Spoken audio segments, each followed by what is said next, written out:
Hi అండి, అందరూ ఎలా ఉన్నారు? నేను మీకు ఈరోజు ఒక శక్తివంతమైన శ్లోకాన్ని చెప్పబోతున్నాను. ఆ శ్లోకాన్ని డైలీ పూజ చేసేటప్పుడు పఠిస్తే చాలా మంచిదండి. ఇది వినాయకుడి అత్యంత ప్రాచీనమైన శ్లోకాలలో ఒకటి. వక్రతుండ మహాకాయ. ఇప్పుడు మనం ఈ శ్లోకాన్ని పఠిద్దామా?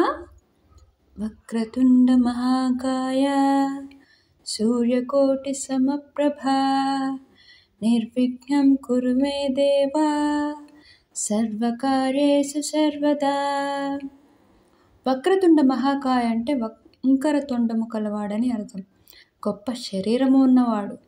సూర్యకోటి సమప్రభ అంటే కోట్ల సూర్యుడు లాంటి తేజస్సు కలవాడని అర్థం. నిర్విఘ్నం కురుమే దేవా అంటే నా పనులన్నింటిలోనూ అడ్డంకులు లేకుండా దీవించు అని అర్థం. సర్వకార్యేషు సర్వదా అంటే ఎల్లప్పుడూ నా ప్రతి కార్యంలో తోడుగా ఉంటారని వేడుకుంటున్నాను అని అర్థం. గణపతిని స్మరించే వారికి ఆయన అనుగ్రహం ఎల్లప్పుడూ తోడుగా ఉంటుందండి. ఈ శ్లోకాన్ని పిల్లలు కానీ పెద్దలు కానీ రోజులో ఒక్కసారైనా చదువుకుంటే చాలా మంచిదండి. అవునండి, అసలు విషయం మర్చిపోయానండి.